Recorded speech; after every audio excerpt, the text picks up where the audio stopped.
Bapak dan Ibu, sedikit saja ini sekedar pengantar awal. Dalam konteks Merdeka Belajar Bapak dan Ibu, satu indikator yang perlu dipersiapkan untuk bisa menghasilkan Bapak dan Ibu 3 indikator di atas. Sekolahkan anak Indonesia, dorong pembelajaran siswa, tidak ada anak yang tertinggal. Warna kuning ini Bapak dan Ibu, Kementerian Pendidikan Kebudayaan Riset dan Teknologi Bapak dan Ibu menggagas satu wujud kurikulum yang simple, yang implementatif, yang adaptif Bapak dan Ibu. Itulah kurikulum Merdeka, lengkap dengan platform Merdeka Mengajar. Mengapa muncul seperti ini Bapak dan Ibu? Tentu ini ada yang melatar belakanginya. Pertama Bapak dan Ibu, bahwasanya ruang belajar itu harus dibuka seluasnya. Baik oleh guru, peserta didik, atau masyarakat Bapak dan Ibu. Filosofi yang kita bangun Bapak dan Ibu adalah konstruktivis. Bagaimana kita menjadikan lingkungan sebagai sumber belajar. Kurikulum yang desain yang simple, yang sederhana, yang adaptif, yang implementatif. Ini akan bisa mengantarkan bagaimana anak-anak termotivasi untuk belajar. Guru-guru termotivasi untuk berkreasi, memberikan yang terbaik kepada peserta didiknya. Ruang Merdeka Belajar ini Bapak dan Ibu adalah ruang dan kesempatan yang seluas-luasnya. Pertanyaan besar kepada Bapak Ibu guru yang hadir pada kesempatan ini. Apakah ada keinginan dan motivasi kita untuk selalu meningkatkan profesional kita, memperkuat literasi kita, memperkuat karakter mulia kita, dalam rangka memberikan layanan yang terbaik kepada peserta didik kita? Pertanyaan yang paling mendasar adalah mau atau tidak mau. Tentu sebagai seorang profesional, Bapak dan Ibu, jawabannya harus mau. Belajar adalah suatu keharusan bagi seorang guru yang profesional. Berhenti belajar Bapak dan Ibu, berarti kita sudah meninggalkan banyak informasi yang seharusnya disampaikan kepada anak-anak tersayang kita. Next, lanjutkan pada slide kedua. Sekedar Bapak dan Ibu mengingatkan kepada kita, filosofi daripada Ki Hajar Dewantara Bapak dan Ibu. Ing ngarso sung telodo, ing madiu mangungkarso, tut huri handayani. Figur guru Bapak dan Ibu adalah figur yang harus ditauladani. Tauladan seorang guru Bapak dan Ibu bisa kita lihat dari banyak perspektif. Satu diantaranya adalah dari perspektif kompetensi yang dimilikinya. Ada 4 standar kompetensi minimal yang dimiliki oleh seorang guru Bapak dan Ibu. Kompetensi itu sifatnya adalah holistik dan komprehensif. Dia tidak parsial. Bapak Ibu tidak bisa memilih salah satu saja di antara 4. Keempat itu harus betul-betul Bapak Ibu diwujudkan dalam pembelajaran. Kepribadian yang tangguh, terampil membelajarkan anak dalam konteks pedagogiknya, menguasai substansi materi dan turunan-turunannya dalam rangka memperkuat informasi, profesionalnya, kemampuan berkomunikasi positif kepada semua orang, terkhusus bagaimana berkomunikasi positif, aman, nyaman, dan menyenangkan pada peserta didik. Di sini Bapak Ibu Ki Hajar memberikan ruang kesempatan kepada kita. Mari menjadi tauladan. Mari sebagai motivator, ing madiu mangungkarso. Berikan ruang dan kesempatan anak berkembang. Merdeka Belajar memberikan ruang dan kesempatan kepada guru dan anak-anak untuk mengembangkan potensinya. Anak itu unik Bapak dan Ibu. Dia tidak sama antara anak satu dengan anak lain. Kembar pun Bapak dan Ibu belum tentu sama sifat perilakunya. Keunikan ini Bapak dan Ibu harus dipahami oleh seorang guru yang profesional. Disinilah Bapak dan Ibu makna daripada pembelajaran berdiferensiasi, berorientasi kepada anak. Tentu perlu dilakukan asesmen awal, perencanaan berbasis asesmen dan kebutuhan Bapak dan Ibu dalam rangka mendapatkan potret daripada peserta didik. Inilah gambaran awal bagaimana kita merencanakan suatu pembelajaran berdiferensiasi Bapak dan Ibu semuanya. Di sini disampaikan oleh Bapak dan Ibu, Mas Menteri menyampaikan kepada kita semua. Di dalam kesempatan Bapak dan Ibu belum menyampaikan, guru yang terbaik adalah guru yang tidak pernah berhenti belajar dan berinovasi. Saya ulangi kembali. Mas Menteri mengatakan, guru yang terbaik adalah guru yang tidak pernah berhenti belajar dan berinovasi. Sehingga melalui platform Merdeka Mengajar, Mas Menteri mengajak Bapak dan Ibu untuk dapat dijadikan referensi untuk berkarya dan belajar secara mandiri terkait tentang kurikulum Merdeka ini. Mas Menteri Bapak dan Ibu melalui ruang ini memberi ruang dan kesempatan belajar. Salah satu adalah melalui platform Merdeka Mengajar.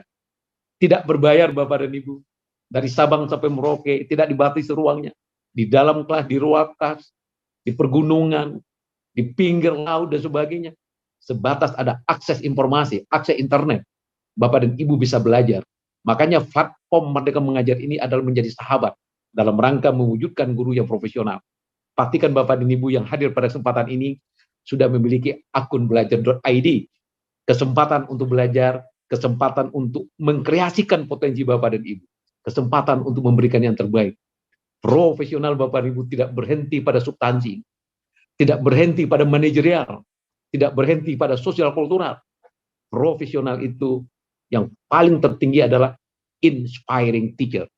Kita menjadi sosok yang menginspirasi, figur yang menyenangkan. Semua anak mengatakan, saya senang dengan guru saya.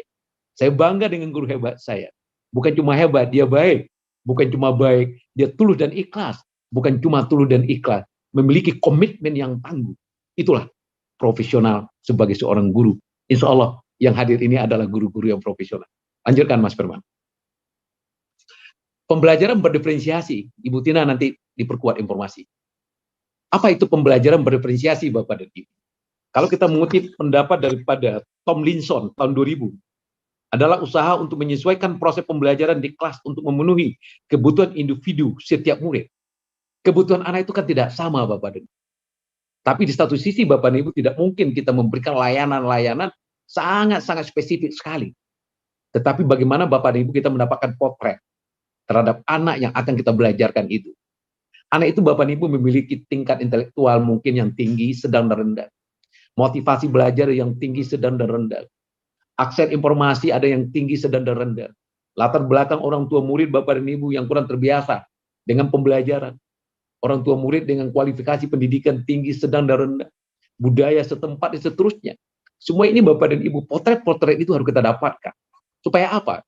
Kita bisa merencanakan pembelajaran berdiferensiasi. Makanya potret peserta didik, semakin utuh potretnya Bapak dan Ibu, semakin lengkap kita bisa membuat perencanaan, semakin ruang berdiferensiasinya semakin terbuka lebar. Bapak Ibu yang saya hormati, awali dengan pemetaan kebutuhan murid. Pemetaan kebutuhan murid dapat dilakukan berdasarkan satu, ada tingkat kesiapan murid.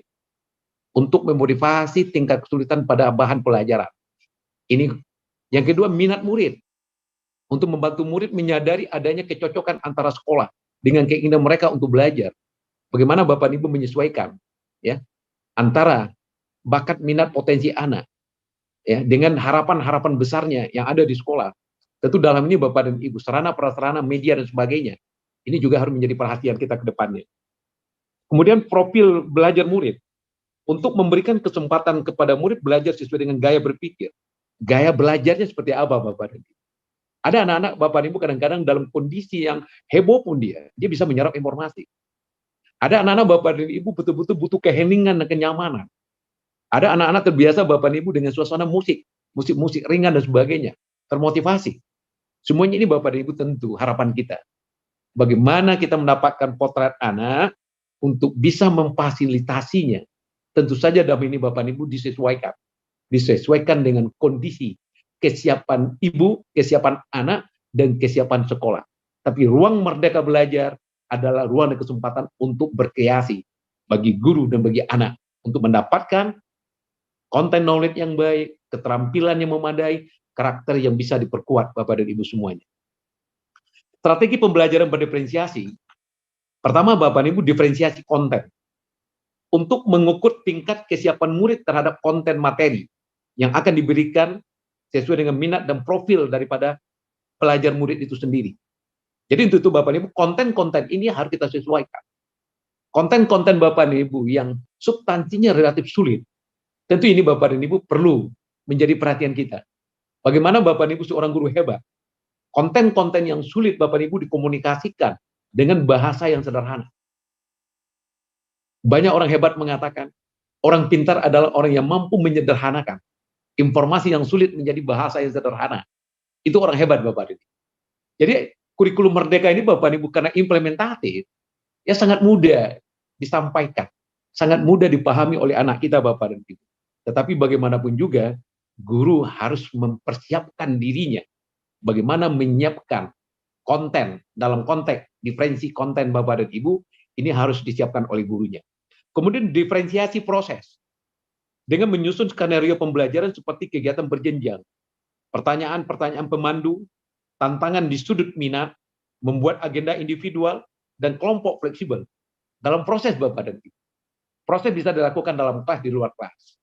Berbasis kelompok Bapak dan Ibu. Ada tugas-tugas tertentu yang akan diberikan dan sebagainya Bapak dan Ibu. Prinsip dalam proses itu tetap dua kategori. Joyful, meaningful. Proses yang menyenangkan dan proses yang bermakna. Prinsip proses Bapak dan Ibu mengantarkan bagaimana anak siap belajar, bagaimana anak nyaman belajar, bagaimana anak termotivasi, bagaimana anak bisa meningkatkan kreativitasnya, bagaimana anak Bapak dan Ibu bisa meningkatkan capaian hasil belajarnya.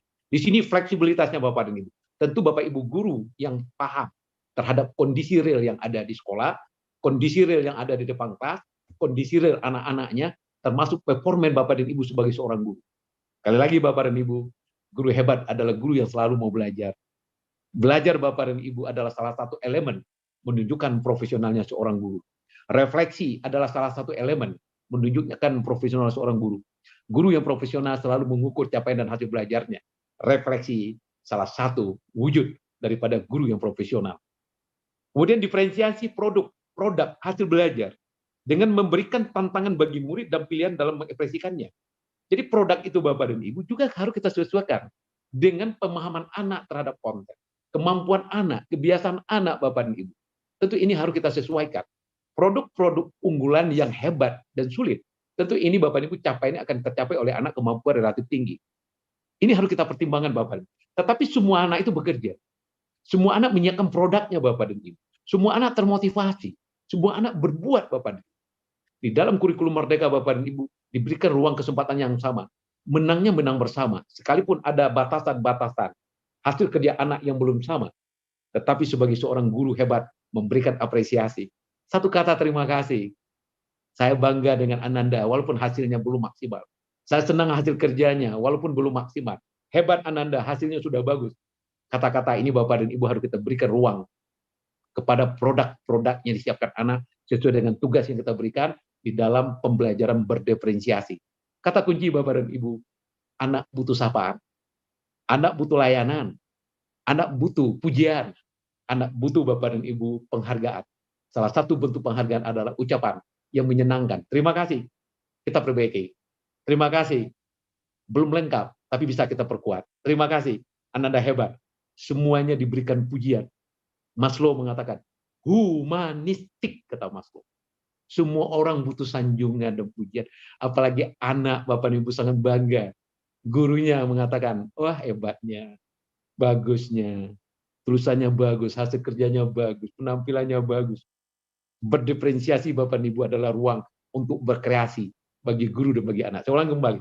Berdiferensiasi adalah kreativitas bagi guru dan anak untuk bisa mengembangkan bakat dan potensinya. Bukan sulit Bapak dan Ibu, tetapi perlu kita pahami, perlu kita pelajari, perlu kita dalami. Sosialisasi ini, webinar ini, tidak lain tidak bukan memperkuat pemahaman Bapak dan Ibu sehubungan dengan kurikulum Merdeka, fokus kepada pembelajaran berdiferensiasi yang berorientasi kepada peserta didik. Lanjutkan, Mas. Mas Firman, lanjutkan. Bapak dan Ibu, ada komponen diferensiasi konten tadinya.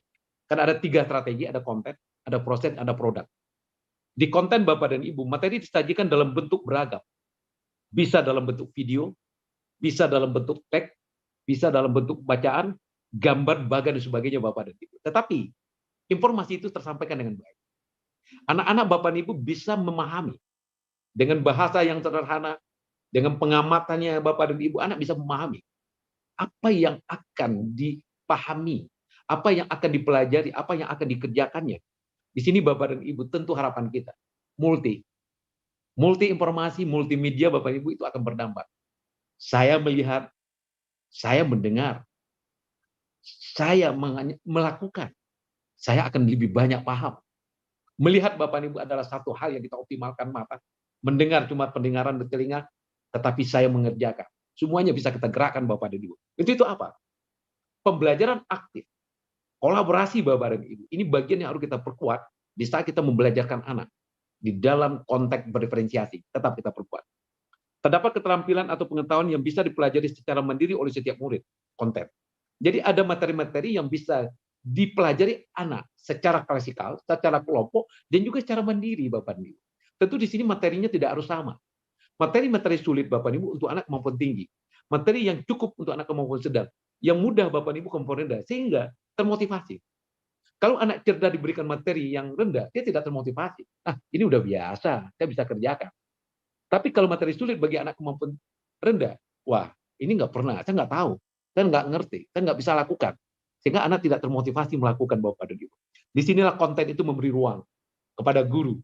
Asal guru memahami potret daripada peserta didik, asal guru profesional terhadap substansi materinya, sehingga guru Bapak dan Ibu bisa mengelompokkan materi-materi yang akan disampaikan kepada anak dalam berdiferensiasi.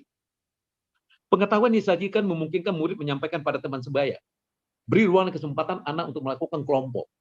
Jadi anak Bapak dan Ibu, anak cerdas mau berbagi ilmu di dalam kelompok ataupun berbagi ilmu secara individual kepada teman-temannya. Prinsip Bapak dan Ibu, menang bersama dalam satu kelas, itu harus diwujudkan. Yang pintar berbagi ilmunya, yang sedang Bapak dan Ibu bersama-sama membantu, yang rendah mau belajar Bapak dan Ibu, guru memfasilitasi. Suasana aman, nyaman. Sekalipun mereka itu Bapak dan Ibu dengan tugas yang berbeda, konten yang berbeda Bapak dan Ibu, produk yang diminta juga berbeda, tapi mereka merasa nyaman.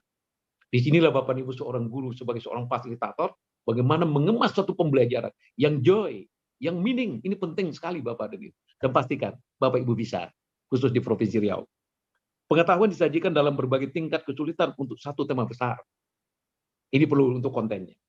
Adanya sumber belajar yang kaya sehingga setiap murid dapat memilih salah satu sub materi yang disukainya. Jadi konten itu konten yang luas, Bapak Ibu, diberi ruang kesempatan anak untuk bisa memilih konten sesuai dengan potensinya. Tentu anak-anak kemampuan tinggi harapan kita arahkan kepada konten-konten relatif sulit dan menantang. Anak kemampuan sedang menyesuaikan, rendah menyesuaikan.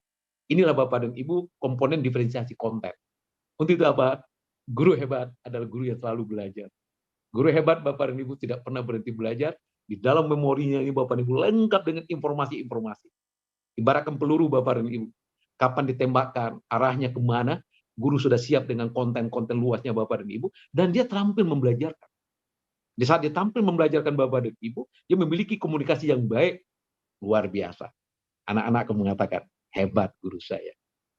Bapak Ibu yang saya hormati, komponen diferensiasi proses. Penyampaian materi disajikan secara beragam dalam proses, sesuai kemampuan memahami murid. Contoh, diskusi, studi kasus, video, simulasi, permainan, dan sebagainya Bapak dan Ibu. Itu dalam proses. Jadi dalam proses Bapak dan Ibu, silakan berbagai bentuk strategi metode Bapak dan Ibu, dengan catatan, materi-materi itu dipahami, bisa dipelajari, dipahami, bisa diimplementasikan, bisa dikerjakannya Bapak dan Ibu. Di sini dituntut adalah kemauan dan kreativitas. Mulai dari yang sederhana Bapak dan Ibu, kita akan menjadi orang hebat ke depannya. Terdapat variasi aktivitas untuk memahami materi berdasarkan wadah. Boleh Bapak dan Ibu secara luring atau daring Bapak dan Ibu. Bisa nantinya itu berbasis kelompok, ya tugas-tugas dan sebagainya dalam kelas atau di luar kelas. Saya berharap Bapak dan Ibu, ruang-ruang di luar kelas itu yang aman, nyaman, rindang, bersih, jadikan sebagai tempat belajar. Jadi belajar Bapak dan Ibu hari ini adalah filosofinya alam terkembang jadi guru. Dimanapun kita bisa belajar. Filosofi kurikulum, apapun kurikulumnya Bapak dan Ibu, alam terkembang jadi guru. Konstruktivis, lingkungan sebagai sumber belajar.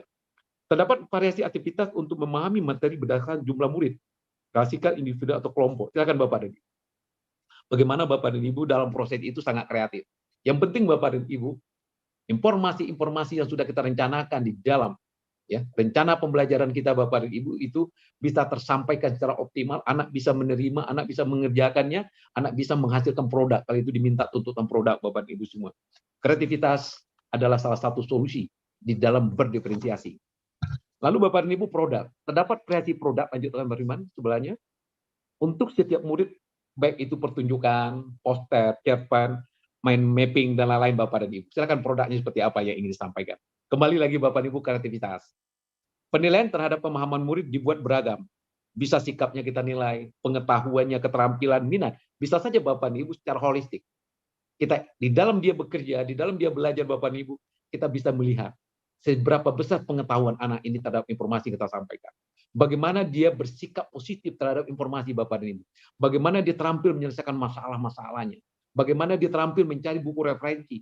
bagaimana dia terampil Bapak dan Ibu berdiskusi. Keterampilan ini Bapak dan Ibu ini akan memperkuat produk yang diharapkan di dalam pembelajaran berdiferensiasi. Kemudian Bapak dan Ibu, adanya pemberian kesempatan untuk murid menciptakan produk atau karya mandiri. Mungkin Bapak dan Ibu sudah mengharapkan produk kita adalah bentuknya A. Ternyata anak Bapak dan Ibu ingin memberikan A+, ingin memodifikasi dari A menjadi lebih bagus, atau belum sesuai. Berikan ruang kesempatan Bapak dan Ibu. Anak untuk berkreasi terhadap produk yang diberikan. Yang penting bagi kita Bapak dan Ibu ada rambu-rambu. Batasan-batasan informasi yang harus dikerjakan anak. Disitulah Bapak dan Ibu perencanaan itu akan menentukan proses. Proses yang maksimal akan menentukan hasil. Hasil yang maksimal akan membuat anak itu hebat ke depan Bapak dan Ibu. Jadi dalam forum ini, basis perencanaan yang hebat perlu dilakukan untuk memperkuat atau implementasi pembelajaran berdiferensiasi. Adanya variasi penilaian berdasarkan tingkat kesulitan dan kemampuan murid. Soal-soal sulit Bapak dan Ibu untuk anak kemampuan tinggi. Dengan konten yang sama. Soal yang sedang untuk anak kemampuan sedang. Soal yang mudah untuk anak kemampuan rendah. Ingat, instrumen bukan cuma mengukur kemampuan anak, tapi jadikan instrumen sebagai alat motivasi. Anak kemampuan tinggi mengerjakan soal sulit, itu dia termotivasi, tertantang. Anak kemampuan rendah mengerjakan soal yang mudah, dia merasa happy. Alhamdulillah, selama ini nilainya Bapak dan Ibu 0. Hari ini matematiknya 4. Guru hebat mengatakan, ternyata Anton bisa. Kata bisa untuk angka 4, kebanggaan bagi anak kemampuan rendah. Tapi angka 8 dan 9 bagi anak kemampuan tinggi mungkin masih rendah. Dia ingin nilainya 10 Bapak dan Ibu. Inilah tuntutan Bapak dan Ibu berdiferensiasi. Kreativitas, inovasi, dan kemauan berbuat solution given. Solusi bagi guru hebat Bapak dan Ibu. Bapak dan Ibu yang saya hormati, langkah-langkah merancang pembelajaran berdiferensiasi, Ibu Tina nanti diperkuat. Tetapkan tujuan pembelajaran. Petakan kebutuhan belajar murid di kelas kita Bapak dan Ibu. Apakah pendekatannya nanti adalah klasikal, kelompok, ataupun dalam kelas atau di luar kelas. Tentukan strategi dan arah penilaian yang akan digunakan. Ingat Bapak dan Ibu, fleksibilitas sangat dibutuhkan dalam implementasi ini, tidak kaku. Tolong ingat kembali. Kemudian Bapak dan Ibu rancanglah berdasarkan hasil pemetaan kebutuhan belajar murid, lakukan refleksi secara berkelanjutan. Guru hebat Bapak dan Ibu adalah guru yang selalu melakukan refleksi terhadap capaian. Hari ini kok anak-anak saya suram, nggak semangat, tidak kreatif. Pertanyaan hari ini anak-anak saya suram, tidak semangat. Itu adalah salah satu bentuk refleksi. Bapak dan Ibu mengapa nih? Apa anak saya kok tidak semangat? Besoknya terjadi lagi pembelajaran. Wah, hari ini anak-anakku hebat. Anak-anak aku semangat. Aku bangga. Itu refleksi Bapak dan Ibu. Tetapi guru yang tidak pernah mengukur sejauh mana capaian tugas hasil belajarnya, dalam tanda kutip. Salah satu elemen profesional adalah refleksi diri terhadap capaian tugas dan hasil belajar yang dicapai oleh peserta didik Bapak dan Ibu semuanya. Bapak Ibu yang saya hormati, saya rasa itu saja. Next, terima kasih. Saya tidak bisa berbagi banyak. Saya ingin menyapa. Ya, mohon. Baik, saya lanjutkan Bapak. Bapak Ibu. Baik, pengembangan strategi pembelajaran sangatlah penting disesuaikan dengan tahap capaian belajar dari peserta didik. Di sini agar pembelajaran itu dapat sesuai dengan tahap kesiapannya dia gitu. Karena inti dari kurikulum Merdeka ini adalah pemulihan pembelajaran ya Bapak Ibu, sehingga agar tidak ada learning loss lagi ke depannya diharapkan, maka kita memberikan layanan pembelajaran yang teaching at the right level. Hal ini seperti yang tadi sudah disampaikan oleh Pak Direktur juga, bahwa salah satunya melalui assessment di awal pembelajaran.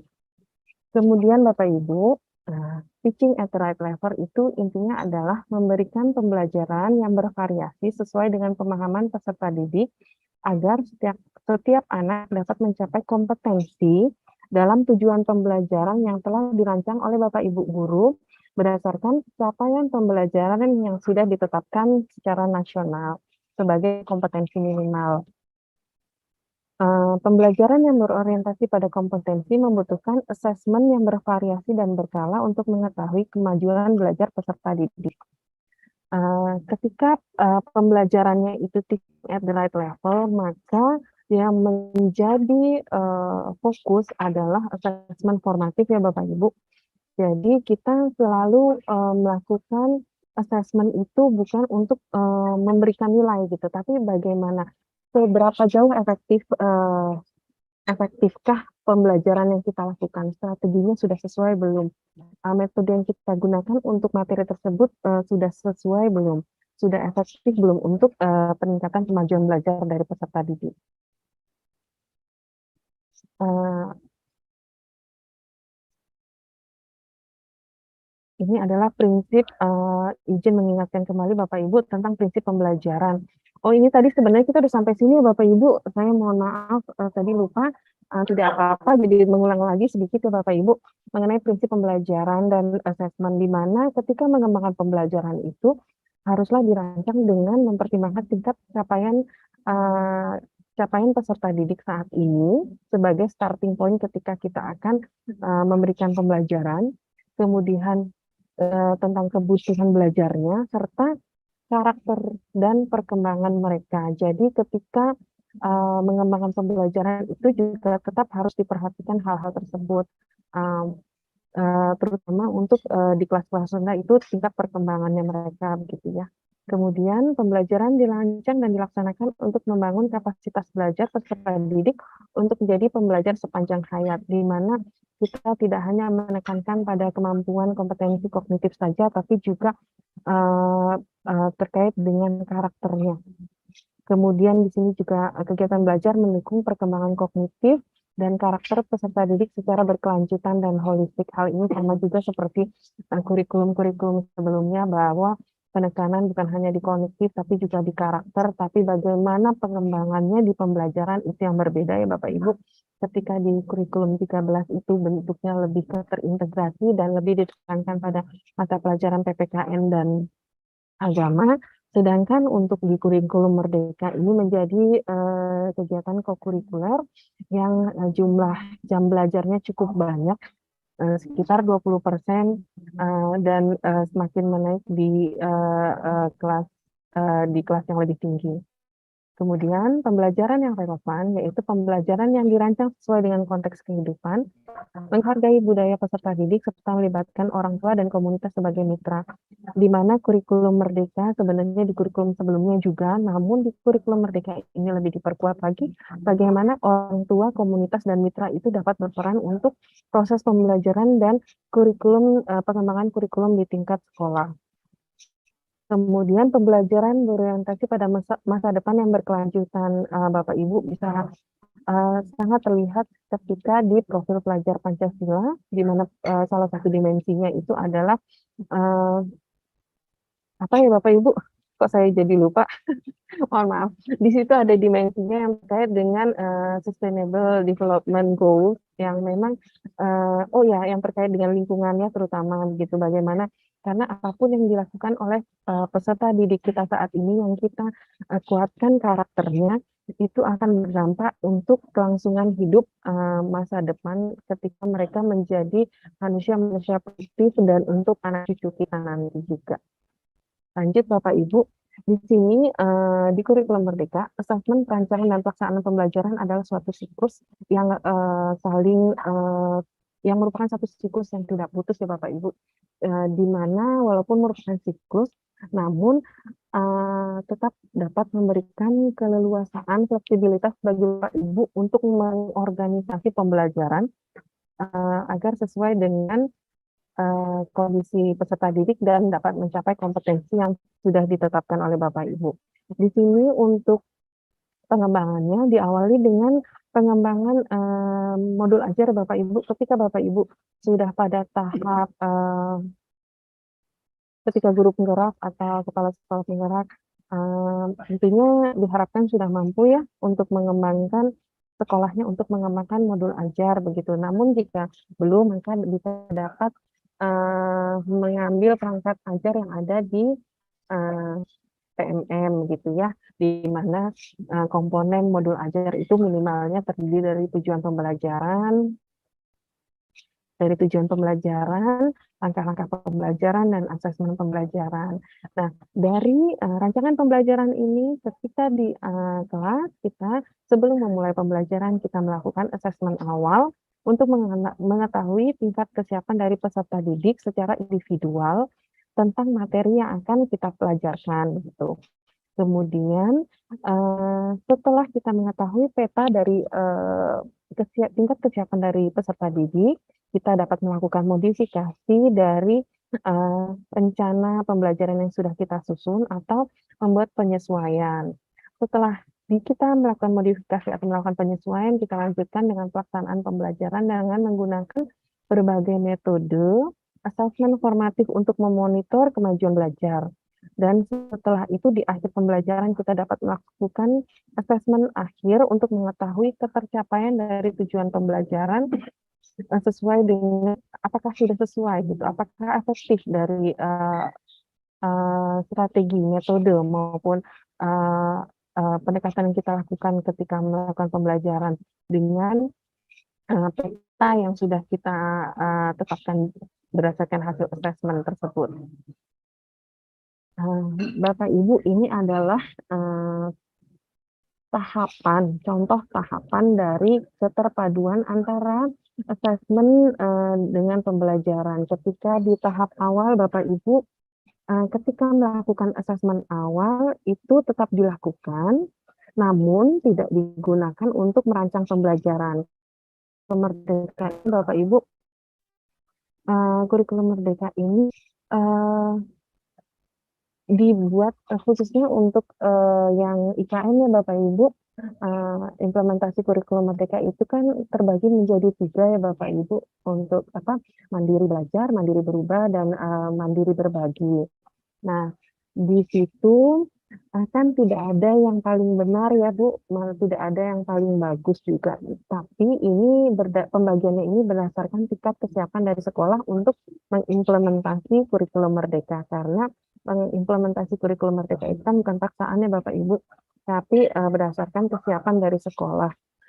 Oleh karena itu, ketika baru di tahap awal itu tidak masalah Bapak Ibu, karena nanti diharapkan akan dengan berjalannya waktu akan siap untuk sampai tahap mahir. Ketika di tahap awal, maka Bapak Ibu guru tetap melakukan asesmen di awal pembelajaran, namun hal ini tidak digunakan untuk merancang pembelajaran, namun menjadi umpan balik siswa. Kemudian guru mulai memperhatikan kesesuaian antara asesmen dengan tujuan pembelajaran. Jadi ketika merancang pembelajaran itu kadang-kadang kita suka lepas ya Bapak Ibu antara tujuan pembelajaran, langkah-langkah, dan asesmennya kadang-kadang itu agak lepas gitu. Maka dengan adanya ini diharapkan antara langkah-langkah kegiatan pembelajaran dengan asesmen itu memang benar-benar untuk mencapai tujuan dari pembelajaran. Kemudian menggunakan asesmen yang sesuai untuk menilai kompetensi esensial dari mata pelajaran. Khusus untuk konteks di PAUD, kompetensi esensial dalam elemen capaian pembelajaran. Kemudian di tahap apa ini Bapak Ibu? Saya kok ketutup. Mohon izin. Setelah tahap awal ini, guru tetap melakukan asesmen di awal pembelajaran yang hasilnya digunakan untuk merancang pembelajaran. Dan asesmen berfungsi untuk mendapatkan umpan balik, dan untuk guru tapi belum ada tindak lanjutnya. Jadi asesmen di awal pembelajaran tetap dilakukan untuk mendapatkan umpan dari siswa dan guru, namun belum melakukan sesuatu hanya menjadi petanya guru saja gitu ya, belum sampai ke melakukan tindak lanjut untuk perbaikan. Ketika melakukan perbaikan mungkin gurunya belum mampu atau bagaimana begitu ya, jadinya itu hanya menjadi peta dan menjadi feedback ke depannya gitu ya. Kemudian menggunakan asesmen yang bervariasi dan sesuai dengan tujuan pembelajaran serta kompetensi esensial yang beragam. Kemudian pada tahap siap, guru melakukan asesmen awal pembelajaran dan hasilnya digunakan untuk merancang pembelajaran. Asesmen berfungsi untuk mendapatkan umpan balik untuk siswa, dan guru sudah melakukan tindak lanjut berdasarkan hasil asesmen tersebut. Satuan pendidikan mengembangkan kebijakan mendorong guru untuk merencanakan asesmen yang sesuai dengan tujuan pembelajaran. Jadi perbedaannya di tahap siap ini adalah ketika guru sudah melakukan melakukan tindak lanjut berdasarkan hasil asesmen yang dilakukan, dan di satuan pendidikan mulai mengembangkan kebijakan yang mendorong guru untuk merencanakan pembelajaran. Kemudian di tahap mahir, guru melakukan asesmen pada awal pembelajaran dan hasilnya digunakan untuk merancang pembelajaran, melakukan penyesuaian sepanjang proses pembelajaran agar semua siswa mencapai tujuan pembelajaran. Memang proses ini tetap untuk bertujuan agar mencapai tujuan pembelajaran. Namun di sini guru sudah siap, sudah mampu untuk melakukan penyesuaian ketika di dalam proses pembelajarannya itu ada yang misalnya sudah direncanakan tapi kok ketika implementasinya kurang pas gitu ya Bapak Ibu, maka Bapak Ibu bisa langsung merubah strategi maupun pendekatan pembelajaran Bapak Ibu agar lebih sesuai dengan kondisi siswa pada saat pembelajaran dilakukan. Kemudian guru menggunakan hasil assessment untuk mengidentifikasi kebutuhan siswa sehingga dapat mengajar di level yang sesuai atau di teaching at the right level, dan sekolah mengembangkan kebijakan yang mendorong penggunaan hasil assessment untuk mendesain kurikulum dan instruksi. Catatannya di sini adalah pembelajaran sesuai tahapan capaian perlu menggunakan assessment sebagai data atau informasi untuk merancang pembelajaran. Oleh karena itu, melakukan assessment di awal pembelajaran merupakan langkah awal penting bagi guru. Asesmen di awal pembelajaran bertujuan mengidentifikasi kesiapan peserta didik untuk mencapai tujuan pembelajaran yang ditargetkan. Seperti yang sudah disampaikan oleh Pak Direktur sebelumnya ya Bapak Ibu, bahwa asesmen awal ini memang menjadi patokan kita ketika akan melakukan diferensiasi. Berdasarkan hasil asesmen di awal pembelajaran inilah kita memetakan peserta didik apakah mereka sudah siap atau belum. Jadi yang menjadi hasil dari asesmen di awal ini adalah tingkat kesiapan ya Bapak Ibu, bukan tingkat kepintaran gitu, tapi tingkat kesiapan dari peserta didik terhadap materi yang akan kita ajarkan pada pembelajaran saat itu. Kemudian hasil yang digunakan pendidik sebagai rujukan dalam merancang pembelajaran sesuai dengan kebutuhan dan tahap capaian pembelajaran peserta didik. Pelaksanaannya dapat dilakukan sebelum menyusun modul ajar atau pada saat awal lingkup materi mulai dilakukan. Di mana setelah awal lingkup materi, ketika kita akan membelajarkan suatu materi baru gitu Bapak Ibu dapat melakukan asesmen di awal pembelajaran. Ketika ternyata rancangan modul ajar kita itu tidak sesuai, maka setelah kita melakukan asesmen di awal pembelajaran itu, maka modul ajar kita dapat disesuaikan atau dimodifikasi seperti yang sudah disampaikan pada saat siklus tadinya Bapak Ibu. Kemudian pendidik memiliki keleluasan menggunakan berbagai teknik dan instrumen dengan mempertimbangkan karakteristik mata pelajaran, karakteristik dan kemampuan peserta didik, capaian pembelajaran, tujuan pembelajaran, dan sumber daya pendukung yang tersedia di sekolah.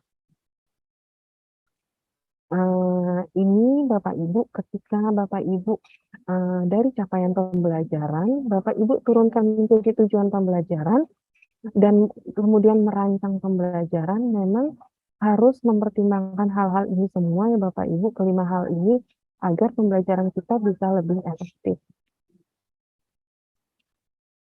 Ini adalah contoh asesmen di awal pembelajaran. Bapak Ibu ketika membayangkan asesmen di awal pembelajaran itu mungkin tidak perlu yang rumit-rumit gitu ya. Yang penting Bapak Ibu memiliki gambaran tentang bagaimana kesiapan dari peserta didik tersebut. Misalnya ketika di kelas awal itu dengan misalnya ini contohnya Bapak Ibu, ini untuk mata pelajaran Pancasila PPKN, di situ dengan menyebutkan simbol-simbol Pancasila sesuai kartu simbol Pancasila. Itu kan bukan hal yang rumit ya Bapak Ibu hanya tinggal menyiapkan semacam kartu atau apa begitu ya yang isinya adalah simbol-simbol Pancasila. Kemudian di contoh kedua ini adalah untuk pelajaran matematika, ketika di situ hanya dengan memberikan soal isi yang singkat dan soal cerita yang berhubungan dengan kehidupan sehari-hari terkait dengan materi yang akan diajarkan gitu. Ini mungkin kompleks daripada contoh yang nomor 1 ya Bapak Ibu. Lanjut Bapak Ibu, di sini diferensiasi pembelajaran seperti yang sudah disampaikan oleh Pak Direktur tadi, bahwa pembelajaran ini intinya sebenarnya memberikan kemerdekaan agar setiap pribadi dapat berkembang sesuai dengan minat, bakat, dan profil belajarnya. Hal ini seperti yang disampaikan oleh Ki Hajar Dewantoro yang sebenarnya sudah uh, jauh kita miliki sebelum kita uh, kita mengacu pada Tomlinson sebenarnya ya Bapak Ibu, ketika Tomlinson itu memulai penelitiannya di awal di akhir 70-an dan di awal 80-an, Bapak penelitian kita sudah lebih dulu gitu ya sebenarnya terkait dengan diferensiasi pembelajaran ini, tapi mungkin memang kita kurang kurang mengulik pemikiran-pemikiran dari Bapak bangsa kita. Itu mungkin kesalahan kita juga ya Bapak Ibu. Selanjutnya, di sini saya mengutip dari Hollas, ketika kita akan memulai pembelajaran berdiferensiasi, sebaiknya Bapak Ibu itu fokus pada tujuan pembelajarannya. Baru kemudian Bapak Ibu berpikir bagaimana cara mengajarnya. Karena ketika kita memberikan pembelajaran Bapak Ibu, yang menjadi titik tumpuan kita adalah bagaimana kita memberikan pembelajaran agar anak itu memiliki kemajuan dalam proses belajarnya. Bukan bagaimana untuk menyelesaikan materi yang menjadi tugas kita selama 1 semester atau 1 tahun ini. Begitu ya Bapak Ibu. Saya lanjutkan. Ini adalah seperti yang tadi disampaikan oleh Pak Direktur juga terkait pengertian dari pembelajaran berdiferensiasi, di mana pembelajaran diferensiasi ini tujuannya adalah agar anak itu senang ketika belajar dan mengalami proses pembelajaran itu secara naluriah sesuai dengan minat, bakat, dan kemampuannya begitu, dan dia tidak merasa gagal karena ketika kita menetapkan tujuan pembelajaran itu Bapak Ibu sudah memperhatikan tingkat kemampuan peserta didik, sehingga ketika Bapak Ibu menetapkan tujuan pembelajaran pasti dapat dicapai oleh seluruh siswa yang ada di kelas Bapak Ibu. Jadi itu yang diharapkan, there is no child left behind seperti yang tadi disampaikan oleh Pak Direktur. Tidak ada satupun siswa yang tertinggal dalam kelas kita ya Bapak Ibu. Di mana elemen pembelajaran berdiferensiasi di sini ada 4 hal mengulang dari Pak Direktur. Di sini ada diferensiasi dalam konten, proses, produk, dan lingkungan belajar, di mana ketika kita menetapkan 4 diferensiasi ini berdasarkan kesiapan belajar, minat, dan profil belajar dari peserta didik. Terkait dengan konten, Bapak Ibu, ini adalah contoh. Ketika kita melakukan diferensiasi konten, contohnya adalah ketika petanya, berdasarkan hasil asesmen di awal pembelajaran, Bapak Ibu menemukan 3 peta di kelas Bapak Ibu. Maka untuk peserta didik yang masih memerlukan bimbingan, mereka untuk kontennya hanya terkait dengan konten esensial dari tujuan pembelajaran tersebut. Namun untuk bagi siswa yang cukup mahir dapat mempelajari keseluruhan konten, dan bagi peserta didik yang sudah sangat mahir dapat diberikan pengayaan terkait konten atau materi yang sedang kita belajar. Terkait dengan pembelajaran diferensiasi proses, maka pembelajaran ini ketika petanya juga sudah ya Bapak Ibu, di sini bagi yang masih perlu bimbingan, maka Bapak Ibu melakukan pembimbingan secara langsung, dan bagi peserta didik yang cukup mahir dapat diawali dengan modeling yang kemudian dikombinasi dengan kerja mandiri, dan bagi peserta didik yang sangat mahir dapat diberikan pemantik agar dapat melakukan tugasnya secara mandiri dan mungkin memberikan yang lebih menantang begitu ya Bapak Ibu terkait dengan prosesnya.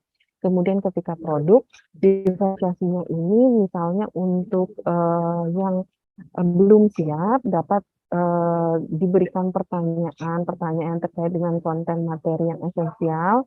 Sedangkan untuk yang cukup mahir dapat membuat presentasi untuk menyelesaikan suatu permasalahan sederhana, dan bagi peserta didik yang sudah cukup mahir dapat membuat sebuah inovasi atau menelaah permasalahan yang lebih kompleks.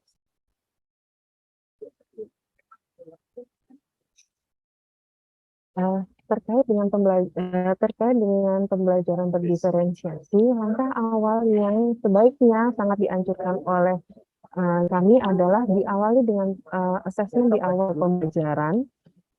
Hal ini untuk menilai kesiapan dari setiap individu untuk mencapai tujuan pembelajaran yang telah ditargetkan. Berdasarkan hasil dari asesmen di awal pembelajaran, maka kita membuat peta diferensiasi pembelajaran. Kalau yang di sini saya lebih kepada yang 3 tadi ya Bapak Ibu, untuk di konten, proses, dan produk gitu. Karena untuk lingkungan belajar itu lebih pada aspek perasaan, bagaimana hubungan pikiran dan perasaan peserta didik terhadap kondisi pengelolaan guru gitu, misalnya tentang kelompokan, tentang cahaya, tentang kebimbingan dan sebagainya yang mempengaruhi lingkungan belajar peserta didik. Karena itu tidak terlalu di sini Bapak Ibu. Di sini diferensiasi pembelajaran dapat dilakukan menggunakan berbagai pendekatan selama tidak menyebabkan diskriminasi dan sistem jalur berbasis capaian. Jadi diharapkan ketika melakukan diferensiasi Bapak Ibu harus jangan sampai anak itu merasa, oh aku dikasih tugas yang mudah karena aku bodoh. Temanku yang pintar kasih tugas yang sulit. Jangan sampai ada anak yang merasa seperti itu. Nah, bagaimana caranya Bapak Ibu? Di sini adalah tips ya.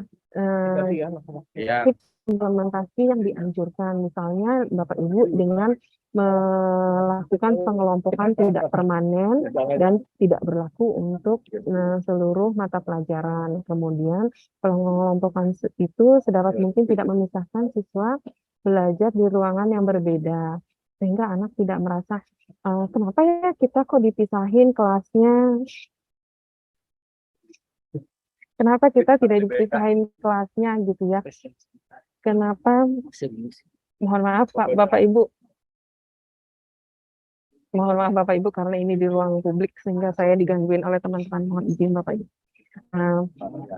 Kemudian di sini memberikan kesempatan siswa belajar dari teman belajar ini, karena tingkat peta anak yang berbeda itu, maka diberikan kesempatan kepada peserta didik yang sudah mahir untuk berbagi dengan temannya yang belum siap gitu ya, dan itu juga akan melatih keterampilan mereka. Selanjutnya, memberikan waktu belajar untuk siswa yang kesulitan belajar berdasarkan kesepakatan dengan orang tua. Di sini, ketika anak yang belum siap, mereka kan memerlukan waktu lebih ya gitu agar mencapai sama dengan temannya yang sudah mahir. Oleh karena itu, sebaiknya Bapak Ibu guru bersepakat dengan orang tua apakah untuk mencapai tujuan pembelajaran yang ditetapkan itu apakah akan diberikan waktu sebelum pembelajaran dimulai atau sesudah pembelajaran dilaksanakan ketika pembelajaran selesai gitu, ketika misalnya sebelum pulang atau pada saat pembelajaran kelas dimulai gitu, karena kan itu ekstra ya, extend di sekolah. Nah itu harus mendapatkan izin dari orang tua. Kemudian tidak membebani sepenuhnya kepada orang tua. Di sini maksudnya adalah ketika anak belum siap, maka Bapak Ibu tidak boleh tidak boleh, dianjurkan agar tidak membebankan kepada orang tua agar anak ini nantinya siap belajar begitu. Misalnya, Bapak, Ibu ini tolong ini nih belajar materi ini, mohon, apa namanya, mohon diikutkan les atau, di apa gitu ya, yang nantinya akan membebani orang tua. Karena kan, orang tua itu juga berbeda ya Bapak Ibu untuk, tingkat kemampuannya dan, sosial ekonomi dan sebagainya begitu. Jadi sangat tidak disarankan ketika anak belum siap maka dibebankan kepada orang tua. Di sini tugas guru, penting untuk, bahwa tanggung jawab Bapak Ibu guru untuk menyiapkan untuk, agar tujuan pembelajaran itu dapat tercapai ada di Bapak Ibu guru. Nah, kemudian bagi sebagian pendidik tantangan dari melakukan diferensiasi adalah keterbatasan waktu untuk merancang pembelajaran yang berbeda-beda ya Bapak Ibu. Misalnya tadi perbedaan di konten, di proses atau di produk itu kan perlu perlu waktu ya untuk berpikir, untuk kira-kira dengan kesesuaian materinya, dengan karakteristik mata pelajaran yang sesuai, itu kan memang perlu waktu ya Bapak Ibu. Kemudian kesulitan untuk mengelompokkan peserta didik berdasarkan kesiapan karena jumlah peserta didik yang banyak dan ruang kelas yang terbatas. Ya, itu memang tantangan-tantangannya ya Bapak Ibu. Namun yang penting untuk perlu Bapak Ibu perhatikan adalah ketika melakukan pembelajaran diferensiasi agar tidak mengarah pada terbentuknya persepsi tentang pengkategorian peserta didik ke dalam kelompok pintar dan tidak pintar. Hal ini agar tidak diskriminatif. Karena ketika anak sudah memiliki mindset bahwa oh saya itu termasuk anak yang tidak pintar, maka dia tidak bisa akan sulit untuk kita bantu mencapai kepada kompetensi minimal karena Bapak Ibu pasti juga tahu ya di situ kan apa yang kita sebut dengan mind blocking dan sebagainya itu. Lanjut Bapak Ibu, nah ini adalah tips dari kami bagaimana menghindari dampak negatif ketika pembelajaran berdiferensiasi. Misalnya dengan pembelajaran dalam kelompok kecil, kemudian metode yang pembelajaran dalam kelompok kecil, di mana pembagian kelompoknya itu random ya Bapak Ibu, misalnya berdasarkan kesukaan terhadap kegiatan olahraga tertentu atau misalnya kesukaan pada makanan tertentu begitu ya Bapak Ibu. Jadi tidak ada pola khusus untuk setiap mata pelajaran gitu. Jadi anak tidak merasa diskriminatif tadi. Kemudian yang menjadi kekuatan peserta didik tidak panen sepanjang tahun dan berlaku di semua mata pelajaran. Kemudian bagi peserta didik yang sudah mahir, perlu dipikirkan untuk bentuk tantangan yang lebih beragam, misalnya tutor sebaya. Namun yang seperti sudah saya sampaikan sebelumnya, tanggung jawab untuk mengajar dan memfasilitasi tetap ada pada Bapak Ibu guru. Sedangkan tutor sebaya ini bertujuan untuk memberikan tantangan lebih pada peserta didik yang sudah mahir dan mengembangkan kompetensi-kompetensi lain yang tidak didapat dalam konten pelajaran tersebut. Lebih ke bagaimana Bapak Ibu. Kemudian peran-peran beragam yang bisa dipilih oleh peserta didik untuk memperkaya atau mendalami kompetensi yang dibangun. Misalnya ketika di awal pembelajaran Bapak Ibu berdiskusi dengan peserta didik, misalnya siapa menawarkan yang ingin menjadi ketua kelas, kemudian bagaimana pengaturan piket harinya, gitu ya. Lanjut Bapak Ibu, di sini ada beberapa alternatif pendekatan pembelajaran sesuai dengan tahap capaian pembelajaran peserta didik. Untuk alternatif pertama, ketika satuan pendidikan itu memiliki sumber daya yang cukup, maka eh, diferensiasi pembelajarannya ini ketika anak itu belum siap untuk belajar, maka sekolah memfasilitasi dengan adanya program pembelajaran tambahan. Begitu, sesuai sehingga mereka nanti tidak tertinggal dari teman-temannya. Gitu. Kemudian di alternatif kedua, ketika sekolah tidak memiliki sumber daya yang lebih, begitu ya, maka berdasarkan asesmen di awal pembelajaran, maka kelas dibagi menjadi 2 kelompok sesuai menurut capaian belajarnya, dan keduanya diajar oleh guru yang sama, sehingga mereka tetap ada di dalam satu kelas. Kemudian di alternatif ketiga, berdasarkan hasil asesmen di awal pembelajaran, guru mengajar seluruh peserta didik sesuai dengan hasil asesmen tersebut dan memberikan bimbingan lebih untuk peserta didik yang belum siap. Ini hanya alternatif ya Bapak Ibu. Bapak Ibu dapat merancang sendiri pendekatan yang lebih sesuai untuk kelas Bapak Ibu. Ini adalah contoh, ini tadi mengambil ya Bapak Ibu dari panduan pembelajaran dan asesmen. Di sini adalah contoh asesmen keterkaitan antara asesmen awal dan diferensiasi pembelajaran.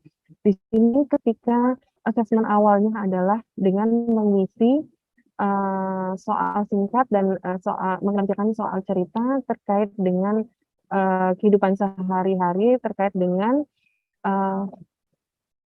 keliling segi 4 bangun datar ya Bapak Ibu. Bukan, dengan segi 4, segi 3, dan lingkaran.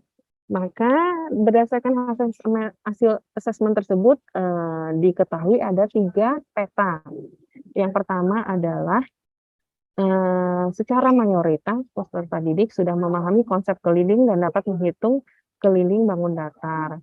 Kemudian kelompok yang kedua adalah beberapa peserta didik dapat memahami konsep keliling namun belum lancar dalam menghitung keliling bangun ruang.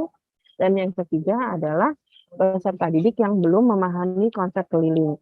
Oleh karena itu, berdasarkan kesiapan belajar mereka ini, dalam diferensiasinya, guru membagi menjadi 2. Untuk yang mayoritas yang sudah memahami konsep keliling dan dapat menghitung, maka pembelajaran yang diberikan adalah peserta didik mengerjakan soal-soal yang lebih menantang yang mengaplikasikan konsep keliling dalam kehidupan sehari-hari. Kemudian peserta didik bekerja secara mandiri dan saling memeriksa pekerjaan masing-masing. Sedangkan untuk peserta didik yang yang sudah memahami konsep keliling namun belum lancar menghitung keliling bangun dan yang belum memahami konsep keliling, diberikan pembelajaran yang bagaimana menjelaskan cara menghitung keliling bangun datar, kemudian diberikan latihan untuk berkelompok menghitung keliling bangun datar dengan menggunakan bantuan benda konkret. Jika mengalami kesulitan, peserta didik diminta mengajukan pertanyaan kepada 3 teman sebelum bertanya kepada gurunya. Dan guru tetap mengecek, mendampingi kelompok untuk memastikan agar tidak terjadi miskonsepsi. Ini adalah tahap tentang kesiapan dari pembelajaran sesuai dengan tahap belajar peserta didik. Ketika di tahap awal, berdasarkan asesmen formatif, guru mengajar seluruh kelas sesuai dengan fase capaian mayoritas siswa di kelas tersebut. Jadi, Bapak Ibu guru ketika belum siap tidak perlu dipaksakan untuk melakukan diferensiasi pembelajaran ya Bapak Ibu, karena agar tidak terjadi hal-hal negatif tadi begitu. Kemudian di tahap berkembang, guru mengajar seluruh siswa di kelas sesuai dengan fase capaian belajarnya secara mayoritas di kelas tersebut. dengan memberikan perhatian khusus kepada siswa yang masih belum siap. Kemudian di tahap siap, berdasarkan hasil asesmen awal, maka kelas dibagi menjadi kelompok sesuai dengan hasil asesmen tersebut dan keduanya tetap diajar oleh guru yang sama. Dengan demikian, setiap siswa dapat belajar sesuai dengan fase capaian belajarnya. Dan di sini sekolah juga sudah menyelenggarakan program belajar tambahan untuk guru yang tambahan untuk siswa yang belum siap belajar sesuai dengan kelasnya.